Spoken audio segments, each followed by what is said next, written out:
Hello there. This is where the fun begins. What's up guys, Unofficial Star Wars here. Hope you're all doing well, and in this video I really wanted to discuss the inevitable, eventually wanted to talk about this here on the channel, but the low scores, the low reviews, and the low reactions for the Acolyte, specifically from the fans. It's exactly what we are going to be discussing in today's video, why this is important, how this is affecting not just the Acolyte, but this is affecting Star Wars, the franchise as a whole, for any other given project, why it's more or less kind of a bad thing to kind of review bomb. Anyway, we're going to go ahead and hop right on into it. Before we do though, however, grab that subscribe button if you haven't already, as we're discussing and covering all types of Star Wars related news, leaks, rumors, theories, and breakdowns here on the channel. So if you guys are into any of that, go ahead and grab that subscribe button today. Okay, so in this video we are going to be taking a quick read from the Direct's article. I'll have their article linked in the description down below for you guys to check out there as well as an overall garnering source. The Acolyte has low Rotten Tomatoes shows Star Wars fans at their worst. The Acolyte's low Rotten Tomatoes score, specifically from the fans, not the critics, has become a flashpoint for conflict within the ever-divided Star Wars fanbase, and well, as I had mentioned, this does have some kind of a domino effect, if you will, for whatever other kind of future projects of a galaxy far, far away, and what the franchise may offer inside and out of the Acolyte. Like, an Acolyte Season 2 is one thing, but maybe how this could affect the next Star Wars movie or another Star Wars show instead, I think is one thing, but I would also hope, just hope, that at least Lucasfilm wouldn't take it too seriously, these review bombings coming from these quote-unquote fans. Leslye Headland's Disney Plus Star Wars murder mystery is about halfway through its streaming run now, telling the first ever live-action story set within the High Republic era of the timeline. And so, leading into the series before it had came out, anticipation was getting higher and higher. Of course, a lot were very skeptical about it, but the marketing has teased a brutal and mind-bending tale set within a time period that a large swath of fans have not seen on screen before, set roughly 100 years before the events of the prequels and the Skywalker saga in the High Republic era. However, its now reception has been quite mixed within these first 3 episodes. I think it's starting to level out here with episode 5 now. Now that it's out, I'll have our review video / breakdown video about that here on the channel shortly. But it really does seem to be tearing Star Wars fans quite apart, worse than what the sequels did. And so, since its debut in early June, the Acolyte has become a controversial topic among Star Wars fans, and its Rotten Tomatoes score is a perfect distillation of that division. As the time of this report and recording and release of this video, the Acolyte sits at a respectable 85% on Rotten Tomatoes from critics' scores on Rotten Tomatoes.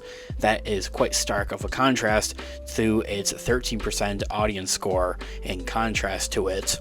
And as I'd also mentioned, it's the audience reaction, the audience score is something I hope that Lucasfilm just wouldn't take too much into consideration and take that in too much too seriously, I think, but for another of the fact that it is just Rotten Tomatoes, and that there is a fair share of people that out there that just don't really look at Rotten Tomatoes, like they don't take Rotten Tomatoes as serious as maybe they used to, or as Rotten Tomatoes is kind of as it used to be more of a stable, like a lot of people really paid attention to Rotten Tomatoes and with what it was saying, but I think that that's been something that's been kind of a dying breed, if you will. Leslye Headland's streaming series has seemingly brushed a certain contingent of Star Wars fans the wrong way, and they're taking out of all of their frustrations on the review agitator and review bombing. While the Acolyte has its flaws, of course, like any other project would, show, movie, or anything else, there's simply no way it is 13% on Rotten Tomato levels of bad, especially from the fans. I've seen lots of other fans out there, I've talked to lots of other fans out there that have been loving this show. That would put it at the lowest rated Star Wars project with a 13%, sitting nearly 30% lower than the audience score of the sequel trilogy's The Last Jedi. But even then, The Last Jedi wasn't a horrible movie, and I think it's also one of those things, like similar to how the prequels is starting to grow on people. I think a lot of the sequels are like that now. Now, what is likely happening here is the latest example of a trend that has sadly plagued Hollywood as of late, inside and out of the Star Wars franchise. The incredibly low Rotten Tomatoes score likely is a case of just bad actors' reviews bombing the series for its diverse cast, representation of people other than straight white men. You're hearing this video from a straight white man, both on and off the screen, and exploration of the Star Wars canon ever kind of seen on screen before. It's simply of a case of, oh, it's new and I'm unfamiliar with it, it's new canon, and I don't like that for one thing, but also that diversity that the cast and these characters do bring. A lot of people are mad about that. You're racist and you're sexist if I think you're that mad about it. There's another way to put it. I mean, that's just what it is. That's kind of what it's called. And as I mentioned, this video is coming from a straight white guy, and I'm one of those people that have been loving the Acolyte. A lot of people will turn around and say, oh, but they shove that diversity down your face and down your throat, and I just don't see it. I don't feel like it's forced on me. I just feel like that's just how the characters are. That's just the diversity of these characters and the group of characters that we have. And if for anything, I think that's something that just makes sense. The Acolyte is led by a woman of color in Amanda Steinberg's Osha/May character, the set of twins. The rest of its cast is rounded out by other diverse people like Yort's Charlie Barnett and Master Soul's Lee Jung-jae. It also quite prominently features a lesbian relationship at the heart of its story between Osha and May's mothers, and now the creation of Headland, a woman who identifies as a member of the queer community as well.